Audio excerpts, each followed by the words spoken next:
right, we're joined by Arkansas student athletes Toney and Trey Wade. Student athletes are available for questions. When you have a question, please raise your hand. We'll bring the microphone around for you. We'll start with this gentleman over here on the right here. Hey, this question may be for both of you guys. I'm sure you've gotten into your New Mexico State prep at this point. Just curious your thoughts on number 0, Teddy Allen, and then how do you feel like you're equipped with this bigger starting lineup that you have to defend him? Looks like you have a number of bodies that match him from a physicality and size standpoint that you can throw his way. Teddy is he's a good offensive player. So a lot of focus is going to be on him a lot. So that was a big lineup we have. We could switch to 1 through 5. Anybody could guard him, especially in transition. So I feel comfortable with the versatility we have to be able to slow him down a little bit. Yeah, like you said, we could switch. He had the ability to do that, and just him scoring over length all night, I think that'd be a big challenge for him. So, we're gonna make it as hard as we can for him. Go ahead. Yep. As for both guys, maybe Trey could take it first, and then Adis. Devo came off the bench, scored 14. I got to add it up, but Hog Stats, he knows all the stats. I think he said that Devo's averaging 14 in NCAA Tournament games, including last year, so I think that's 5 games. And then he's averaging about 8 in the others. Not bad, but what do you think it is about him that makes him play so well in NCAA Tournament games? Maybe Trey and then Adis could take that. I honestly have no idea. I guess he's just real good in postseason. But, he's a great spark we need, and, we hope he can continue to, produce. Just pick it off what Trey was saying. Devo is an amazing player, He's just a gifted player. He have games that he could just snap and go off, and that's what we need from him. The last couple of games, he's been doing that, and he's been doing it very well coming off the bench.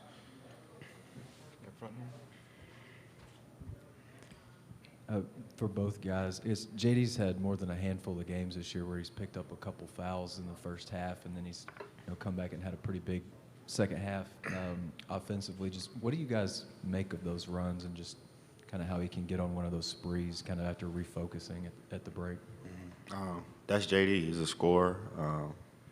We expect that from him every game, and we do our best ability to get him good looks. He struggled with fouling early, and I challenge him all the time to kind of fall away from that. But yeah, he's our scorer, and we expect that out of him. Yeah, we expect a lot out of JD, especially if we know if he's not going because he's in foul trouble. Just know the next man up. But once he come back in the game, we know he's going to be that spark and get himself going again. And he's just an amazing player that he could get himself going in any ways. Go ahead, John. John Worrell with the AP. Just wondering, how much did last year's experience help you or might help contribute to you knowing where you are and knowing where you need to get and maybe settle you guys in some ways for either of you? Well, neither of us were here last year. That's my bad.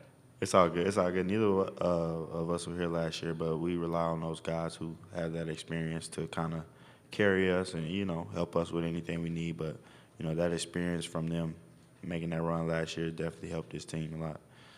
I guess in that sense, Trey, how much do you lean on those guys in knowing that and in knowing they've been there? And, what are some of the things that they tell you at this point? They don't really tell us much. Just as far as those guys, they matured a lot over that past year, and it showed, and it's helped us a lot. So that's the biggest thing they can do is just kind of lead by the example and experience. Go ahead. Does this surprise you guys that Muss found time to get down to the Bills Stadium and spend time with the Bills head coach? No, not at all. Not at all. Not at all. Muss is always doing pretty interesting stuff to, excite the team and the fans, so it's pretty cool that he did that. What did he share with you guys about going down there? He actually didn't tell us anything about it. I just kind of seen it on social media like you guys. Just kind of laugh at it? Yeah.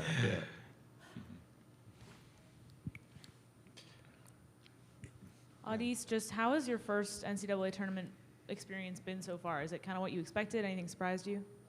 Yeah, it's exactly what I imagined. It's bright lights, it's amazing. It gave me chills just by walking in the building and seeing March Madness everywhere. Because when I was younger, I always watched it on TV, watching teams, growing up. But it's just amazing just to be able to play in the tournament my first time. And then Trey, how does Coach Musselman kind of frame conversations about, not overlooking some of these lower seeded teams, especially a team like New Mexico State that pulled an upset? Yeah, he's been there before. He emphasizes it a lot over the past few days through film. He's been there before. He's played them certain teams, so he know how important it is to really dial in and break down these teams because they're obviously they're pretty good. So, he emphasizes that a lot. Yes, maybe a couple for each guy. Maybe Trey and then Audis. I think it was the LSU game in Tampa. I think Devo only played like 5 or 6 minutes. Pretty uncharacteristic. A lot of guys might not deal with that too well. But then he played pretty well against A&M. Obviously played well last night. What did you think about that? What does that say about Devo that he can not play very much and then it doesn't seem to impact him negatively? Well, not so much of Devo, but our whole team. It's just, you never know who's going to have a good game, and I think that makes our team very special. You just never know who's going to be the guy that night. So, but as far as for Devo, that's just him. He's hungry. He's always going to be hungry, and when the opportunity presents itself, he takes it like the rest of us. Take it. Especially knowing like you're not playing a lot, it can frustrate you a lot, but you could tell like with our team and the guys we have on our team, it don't let it affect us that much. We just be ready when your name called, what Coach always say, you just be ready. You never know when your time will come, and he always capitalized on that. Even when he's not playing that much or not playing as good as he want to play, he still stay locked in. And you guys only had 5 turnovers as a team last night. I didn't know this, but Kaywood told me that that's an NCAA tournament record for Arkansas. Arkansas's played 70 NCAA tournament games. What do you think about that? What was the key to handling the ball so well? And Stanley played 40 minutes and did everything except turn the ball over. What do you think about what Stanley did and what you guys did as a team? We just Coach has been preaching to us a lot, even beginning of the season, about taking care of the ball, and that's. With Stan playing 40 minutes without no turnover is amazing, because it's hard to play a 40-minute game without turning the ball over. And once you're doing that, you're doing something great, Yeah, I just think a lot of the times of us being unsuccessful in games is us beating ourselves by turning the ball over. So Coach emphasizes that a lot, and I think that was a big key of us winning last night was not turning it over. So. Yeah, go ahead, Mike.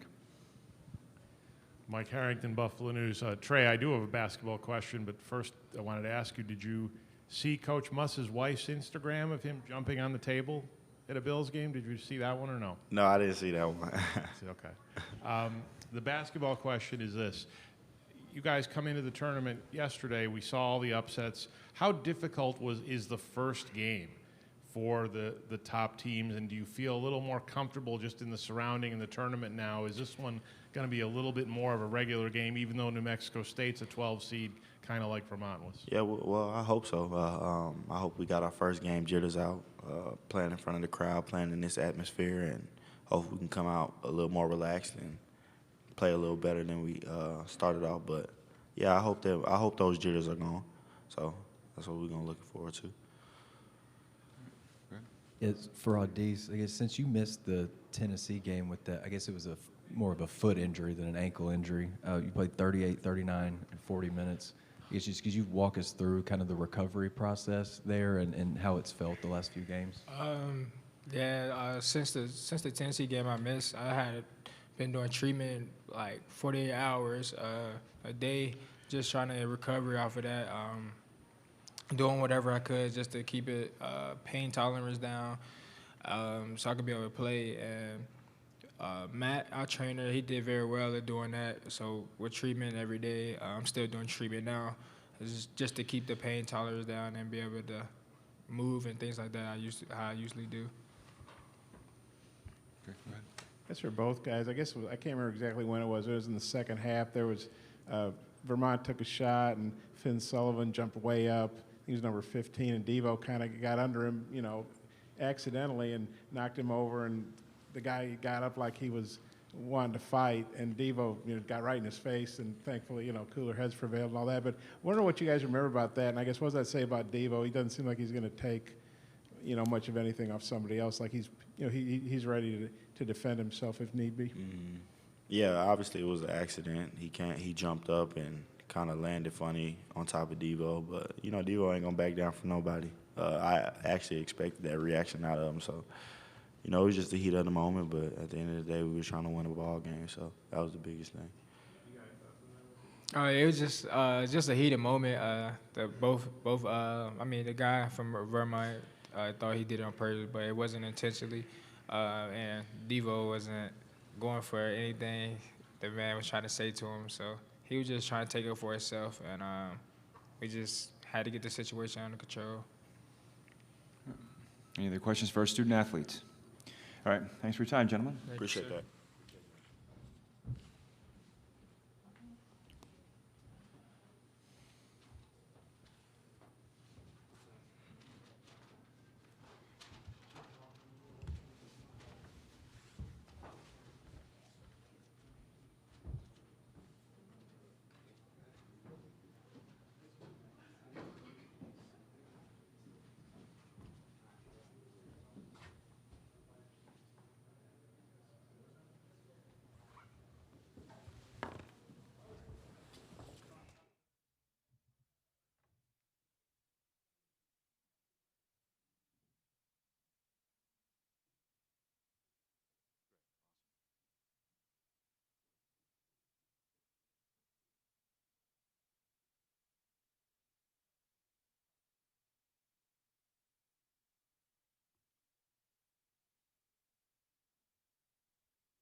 See you again, Coach. Good. All right, we're joined now by Arkansas head coach Eric Musselman. Coach, maybe open up with a statement and maybe talk about your busy morning you had already. We've seen on social media. Yeah, just, we're excited to still be alive and have great respect for New Mexico State. Obviously, we had the opportunity to watch them for most of the game yesterday. And, yeah, we've had a couple different film sessions. And in between the film sessions, I was able to go over to the Bills practice site and meet some people, as well as go into the stadium. Great. All right, we'll take questions for Coach Musselman. We can start with John. Hey, Eric. John Worrell with the Associated Press. When you watch tape and see a guy like Teddy Buckets, Teddy Allen, and some of the unorthodox ways that he can score and do things, have you had a player like that before in your time, and how do you go about containing somebody with such an unorthodox style? He's really good, but I've also game planned for Kobe Bryant and LeBron James and Dwayne Wade, and so I mean, he presents a lot of problems because of his ability to draw fouls. He has unlimited range. Much of the difficulty for opposing teams to guard J.D. Note is when guys take difficult shots and then have the ability to convert those into baskets. Certainly the performance that he put forth last night against a really, really good defensive team with a great defensive coach in Coach Hurley. I mean, it was a remarkable performance for sure. All right, go ahead. Coach, to build off of that, how do you feel like this matchup looks for your guys with the unique lineup that you have? A lot of guys that are similar maybe to Teddy Allen in size and physicality that you can throw at him. Yeah, I think that, the thing with New Mexico State is, I mean, he's a dynamic scorer, talking about, the best offensive player in their league. But they also have two other all-league players as well. Their point guard, Rice, gives them, great size and great length and three-point shooting. But I think our philosophy has always been, I think that when every game, you have a decision to make. Do you try to make the opposing team's best players take difficult shots and maybe, spy on them a little bit, or do you try to shut down the other players and let those guys, as some coaches say, get theirs? I think, the people that have followed our team know that we put a high premium on trying to let our guys know, that we want to try to contain or make difficult decisions and difficult shots by guys that are star players on the other team. So, last night, Vermont's two best players had good games, although the second half was a different half for Davis. And it became a little bit more difficult for him. Shungju, we didn't maybe do quite as good a job. So it's such a short turnaround time. Unfortunately, I'm not going to feel as comfortable going into this game as I did even yesterday. I mean, we had some days to prepare for Vermont. That's not going to be the case. I mean, we didn't get back to our hotel room till 1 o'clock. By the time we ate, not up to right now, there hasn't been a lot of sleep with anybody on the coaching staff. We've always liked to go out to dinner, for instance. Tonight we're not going out to dinner. We have to eat in the hotel just because of time constraints and wanting to be able to watch more film. So our preparation, even from this moment on, is going to be much different. The way we practice today will be a lot less taxing than any practice that I've had since I've been at Arkansas. Yeah, Coach, since Audice missed that Tennessee game, he's played 38, 39, in 40 minutes. And is that all? You'd probably like to play him a little bit more, I'm played sure. him a few more. Just what have you thought of the way that he's bounced back from that foot injury? And I guess he's given you a lift offensively. Obviously, you count on him a lot defensively, too. And maybe he's been even a little bit better lately than maybe pre-injury sometimes. Yeah, I think his three, he's knocked down some big threes for us, which is always important, Scotty. Last night, late in the game, obviously, there was a concern when he tried to come out of the game. And the other four guys on the floor brushed me off and said, leave him in. It's a little bit maybe tender, but obviously he's going to play. But he's really vital to us because of his offensive rebounding ability, his ability to basket cut, his ability now, like I said, he's hit some really big threes for us, and that stretches the game out for his four teammates as well. But defensively is people don't understand, like half the game's on offense, half of it's on defense, and so half the game he's our most valuable player. Like literally, he has been our most valuable player at the defensive end. Stephen Wagner, Las Cruces Sun News. Coach, whenever you're going up against an opponent who the last game had one player take almost literally half of their shots, he had 24 of their 50 shot attempts, do you feel like that's something that makes New Mexico State maybe a little bit one-dimensional, especially whenever you see the imbalance in the scoring just on the stat sheet? No, I was really impressed with it.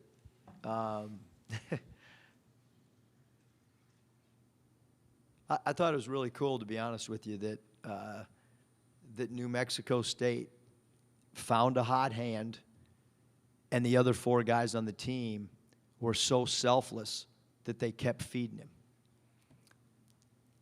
Sometimes teams will come down the floor and do that for 2 or 3 possessions, and then somebody will take a shot just because they think it's his turn.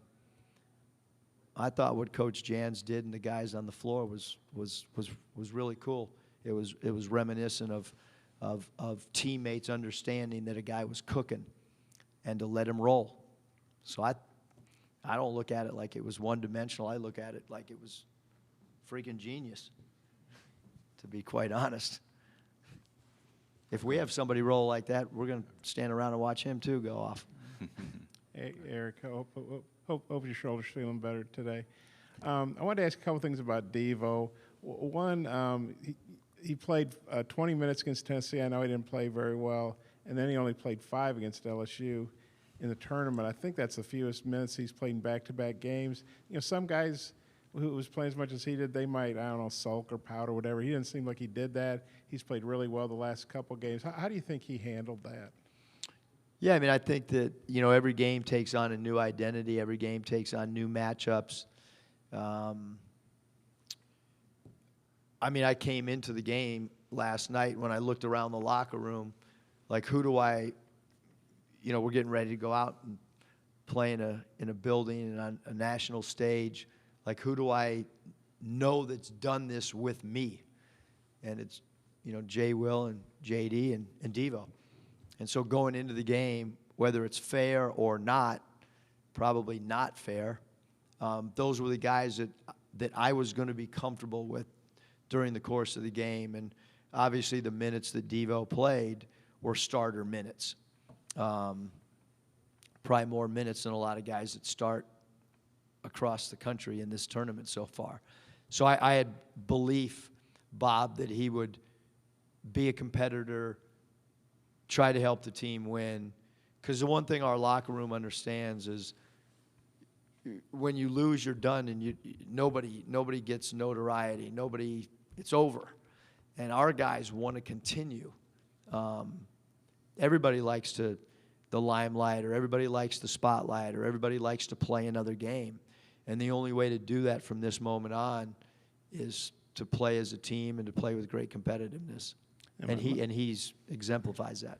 I guess Mike put all these stats together. Devo's averaging 14.2 points in 5 NCAA tournament games. I think he's averaging 7 or 8 in the rest of the games he plays. Not bad, but, you know, obviously not double. Maybe we can put the NCAA logo on our floor at Bud Walton and dress up our road locker room with the same signage as we have here. But what do you think that is? They'd make you put your Pepsi in a cup, though. You know, what do you think about? What do you think? How do you know it was Pepsi? Well, it might have been Coke. Whatever you're drinking. But what do you think it is about him that, you know, he did last year? Now he's doing it again. What is it about him that, you know, he goes off like that in these games? I mean, some guys just have that it factor. Some guys just, you know, some guys when they walk in a room are cool, and some guys on a basketball floor, when the lights are bright, play, you know, and up to this point, meaning last year,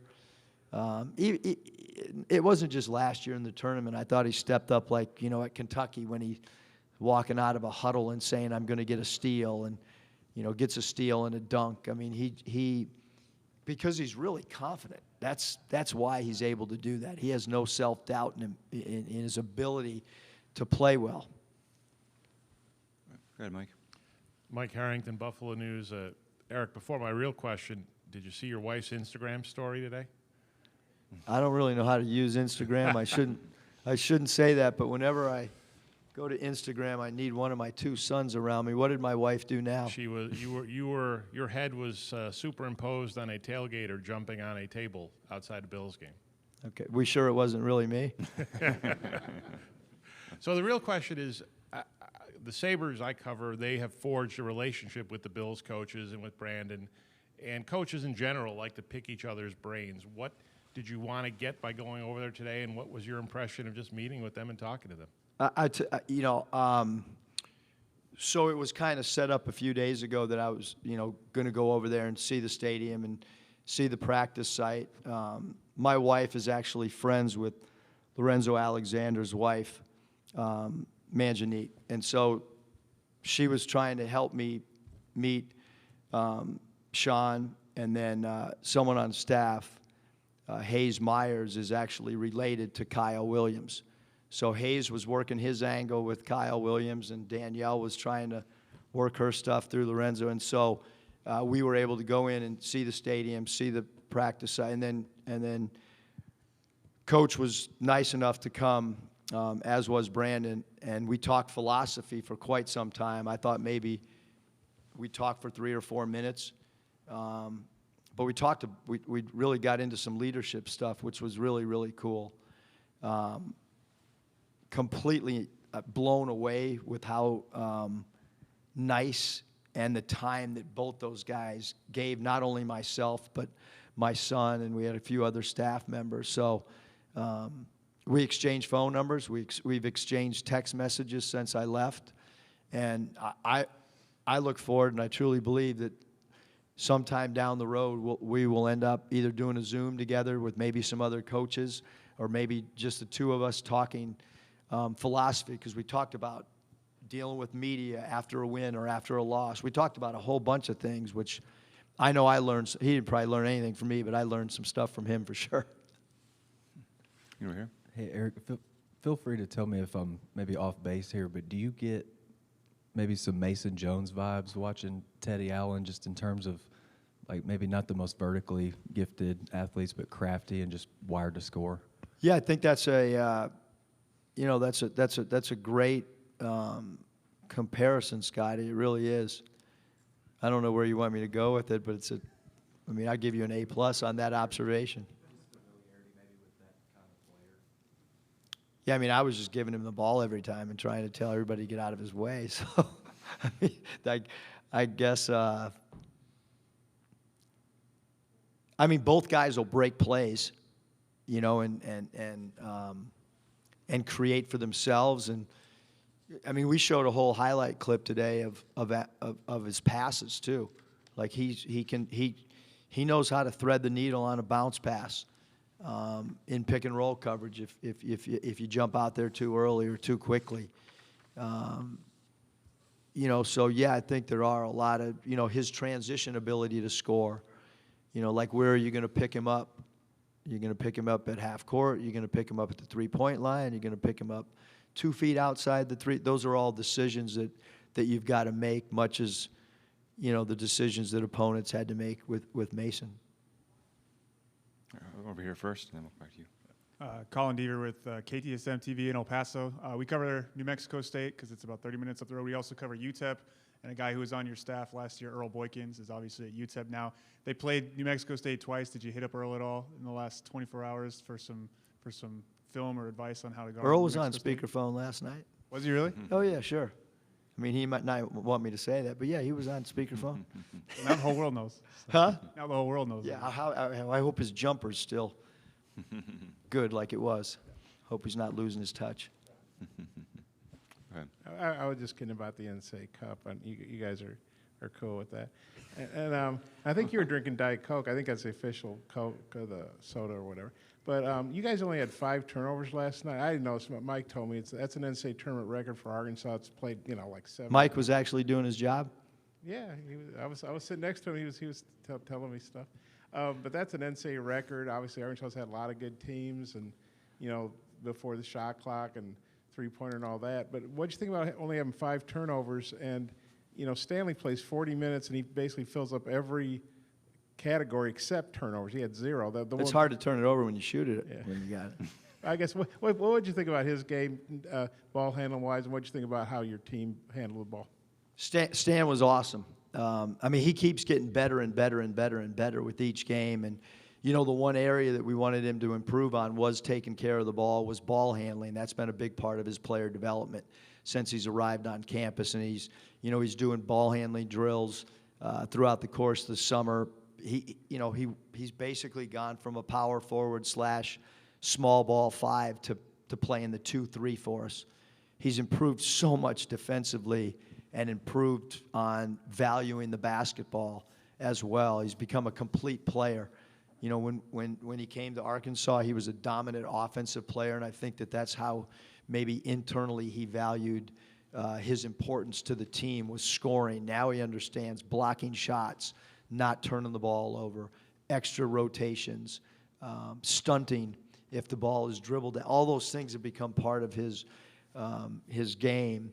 And although my dad is not living anymore, we don't play the style that he would like, but he probably would have really liked us not turning the ball over, because that was like a staple of his, and because he was a football coach. And obviously in football, turnovers kill you. But to have only 5 turnovers in a game, especially against a team that Vermont's so well coached. I can't compliment, the execution that they have on both sides of the ball. So 5 turnovers, incredible.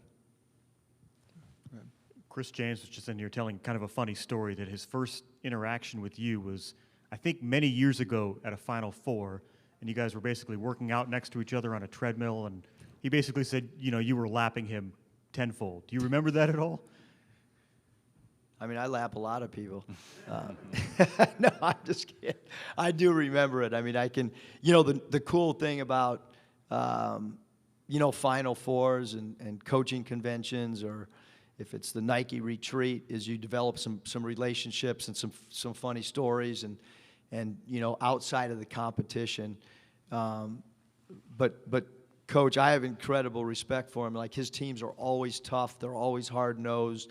They take on his personality. I think he's one of the best coaches in the country. I like what he does with his team offensively. They're always tough on the backboards. But yeah, I do remember. He was sweating pretty good too. I don't know if he told you that. All right, any other questions for Coach? Oh, here we go. Hey, Eric, I had a follow-up on Devo, too. How much did that run that he helped you guys go on? I mean, he played so well last year in Indianapolis. How much do you think that helped him have a real good game last night? Yeah, I think for sure, Bob, that he's probably sitting in that locker room pre-game, and he's probably looking around, and he's saying, hey, J. Will and JD, like, we got to play, because those are the guys that had proven it at this level, at this stage. And he stepped up to the occasion. I mean, with JD out, like, we needed somebody to score, and we needed somebody to run our offense and do it with precision and not turn the ball over. So when you bring up the 5 turnovers, and then you add in the fact that JD Notae was out for a lot of the first half, who's our primary ball handler, tells you the job Devo did really on both sides of the ball. Yep. Okay. Eric, if my research is right, I think JD's scored 10 or more points in the second half 8 times this year after he's picked up 2 fouls in the first half. How does he do that? Is it just you guys being more deliberate with shot selection and, he's kind of running things, or does he just really regroup at half? I mean, I think he gets to regroup, but I mean, he's I mean, if we went and played right now, he'd figure out a way to score 15. I mean, he could be dead tired. Like, he's just wired different, I mean, some guys like to shoot at 8 in the morning. Some like to shoot at 8 at night. I think he's perfectly comfortable coming in the gym at 2 in the morning and thinks it's abnormal. And why you asking me why I shot at 2 in the morning? Like, I'm just trying to get better. And he's just that guy. Like, so to answer your question, Scotty, I don't think 2 fouls affects him. I mean, I think he's sitting there going, Coach, why am I not playing? Like, I only have 2, I'm allowed 5. And he doesn't understand that we still got 35 minutes to play or whatever. Anything else for Coach Musselman? All right, thank you for your time. Good luck tomorrow. I can't say. I don't want to get in trouble. Just a reminder, a recording of this press conference will be available in the NCAA digital